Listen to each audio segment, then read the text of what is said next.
my channel. My name is Amber and this is the final part in my series about my own YouTube subscriptions. Don't mind the weird background, I'm filming in my closet basically. And I don't have any makeup on, I'm sorry, I just didn't feel like it today. I've talked about the people that I've stopped watching, I've talked about the people that I started watching, and now I'm going to talk about the people that I once started watching and I never stopped. So these are the people that inspire me, the people that make me happy, that I watch almost daily, like almost every day there's someone who puts out a video. And these are kind of my ride or dies, the people I look up to immensely. So most of these people I've been annoying with comments and whatever for over a decade, or almost a decade, some of them. And I thought it would be nice to end with like the people that matter most. This is the only video in the series that will be an actual top 10, so I'll start with 10 and then work up to number 1, the person I watched the most. So I'll start with number 10, and number 10 is Pointless Blog TV, or now more his vlogs obviously, because his main channel is like that. That's Alfie Days, and I know Alfie has been in a few problematic situations recently, and I don't support him the way I used to support him, but I do still like to watch his content for like light entertainment and stuff. It's more me looking into what the lifestyle of a YouTuber these days can be, rather than feeling that connection that I used to feel with him when he was like still starting out and still like a normal teenager. Obviously number 9 on the list would be Zoella, Zoe Suck. She's Alfie's girlfriend, in case you didn't know. She also makes beauty videos and vlogs, and I love her vlogs the most because she's like really aesthetic and stuff. I also just watch her for like light entertainment because there have been issues, for example the calendar with her before, and you know, it's more like me watching a rich kid rather than me watching someone I can relate to at this point, but I still like to watch her content. On number 8 there's a lovely Canadian. Her name is Lilly Singh. Her channel name is I Superwoman I, and I've been practicing for this. I hope I'm doing it right. I really hope. She's one of the people that has evolved a lot over the years. She used to make videos in her bedroom like I am right now, and then she really pumped up the production value of her videos over the years. She lives in LA now, and you know, she makes gorgeous content, but it's still relatable, which I really like. And she's one of the people that inspires me most to work harder because of her like tagline, hustle harder. So yeah, she's also on this list because she's basically amazing. Now, speaking of living in LA, the next person on the list, I believe we're at number 7, is Franta. Now, Connor is one of those people that I kept watching but never really connected to up until he like came out and stuff, and I felt like he was much more real after that. And I love the fact that he makes very artsy, very calming videos, and he has this very fun sense of humor. I think he would be an amazing person to be around, and you guys might know that I love him because I've already done a directed by video inspired by one of his videos, and I'll link it down below. So number 6 on this list is one of the bigger YouTubers on this list, especially lately. I think everyone will know his name once I mentioned it. He used to make music, he's always been like funny as hell, and lately he's been bringing documentaries to the YouTube scene. I believe everyone knows who I'm talking about now. It's obviously Shane Dawson. He's had a tough career on YouTube, like he's had some shit thrown at him even this year, and I think truly honestly that he deserves everything he gets. He works so hard for his content, and I can feel like it's really him. There's no personality, there's no... like, he is extra, sure, but I love the fact that he's extra and it's just him. It's not like acting. So yeah, I really love him for that reason, and I love the fact that it's always interesting. There's never a moment in his videos where I'm like, I'm bored. So yeah, that's why he's on this list. We're going back to the UK now, and I believe the rest of my list are all based in the UK, I'm not sure. We're halfway there, and on number 5 is everyone's favorite oversharing depressed person on YouTube, and obviously that's Tomska, Thomas Ritual. And now, for the people who don't know, Tomska has like very offensive humor, and he's a creator of ASDF movies. He's not the animator, he's just the brain behind the whole thing. And I know him from one of the ASDF movies, I believe the 4th one. I enjoy his content, but I enjoy his side channel, Dark Squidge, much more because I actually do watch him because of his personality and because I think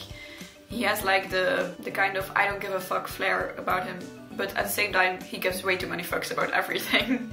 I think if he ever watches he would know what I meant by that. So yeah, he's there because even though some people might not see it, I actually do like offensive humor and dark humor, and obviously Tomska is the best at that. So yeah. We're going up to number 4 now, and number 4 is someone I am going to see very soon, because I'm going to his store in Manchester at the end of September, and his name is Kick the PG. He's... oh, Kick the PJ? Some people say it differently. I'm still not sure how I want to say it. I think it's Kick the PJ rather than Kick the PG. Nah. I'm not even going to attempt to say his like normal name because I can't actually pronounce it even after like how many years now, like 7 of watching him. He's an artist in my eyes first rather than an entertainer, and he draws beautiful images, beautiful cartoonish stuff, and he has like the most quirky brain ever, and I love him for it because that's a side of myself that I have as well, being like quirky and random and stuff, but I never really explore it, and watching his videos gives me like a bit of an outlet, I guess. Up until now I scripted this video.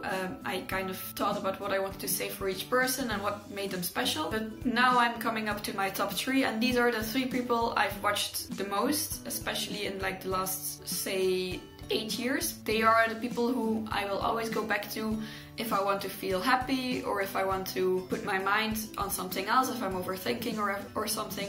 These are like my favorite people on the platform. We're starting with number 3. Number 3 is Sprinkle of Glitter, now obviously Louise Pentland. She's a mom vlogger. She has 2 little girls, Darcy and Pearl, and she has this sense of optimism about her that I really love. She's always happy, and even if she has like a day off or something, or if she feels a little meh about herself, she will still share it on Instagram, and that makes me feel a lot better about myself because it's nice to know that the people I look up to also have their bad days. She's the reason I started weekly vlogging, in case nobody knew. She absolutely is. I thought like she's someone who stays at home most of the time since her job is obviously the internet, and for that reason I was like, if she can do it, I'm sure I can, even if I don't have like all these things to do the way Alfie has all these things to do, for example. She's amazing, and I hope she knows that. Then my top 2 are 2 separate people, but most people would see them as a unit, and I think the fact that I'm ranking them and thus saying who's my favorite out of the 2 might get me a bit of hate, but I'm willing to like accept that even if it gets bad or something, because you know, they're still individual people and I want to treat them that way. So on number 2 is Philip Lester, Amazing Phil on YouTube, and that means that on number 1 is Daniel Howell. Used to be Dennis Not on Fire, but I'm sure he would hate me for saying that. These 2 people are 2 British YouTubers, quite nerdy people, who met each other in 2009, and I started watching them in 2010. I found Dan's channel first. I found the video called Amazing Dan, which means the first video I ever saw of them was them together, and I fell in love with their content immediately. The funny thing is that in the first video I ever saw of them, obviously Phil swears, Phil has some like crude humor and everything, and I watched them evolve from that to like Phil is more of a safe channel, there's no swearing, there's like kids could watch it basically. And then Dan's channel is more of a deeper, darker type of thing. If I want to be happy, I'll go to Phil's channel. If I want to like be stimulated or to think or to overthink even, I'll go to Dan's channel. Not to say that Dan's content doesn't make me happy at all, but it does make me think more and make me, you know, put things into perspective more.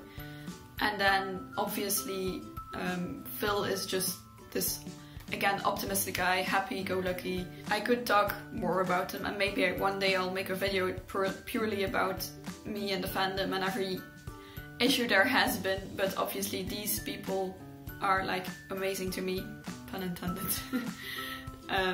And I hope they make videos forever basically, though I have a feeling that won't be the case.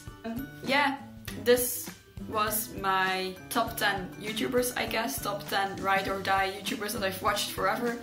I hope you enjoyed. I hope maybe you found some new YouTubers, or maybe you don't agree and you want to let me know which other YouTubers I should be watching. Please comment below if you do have an idea. And yeah, I guess that's all for me today. Bye!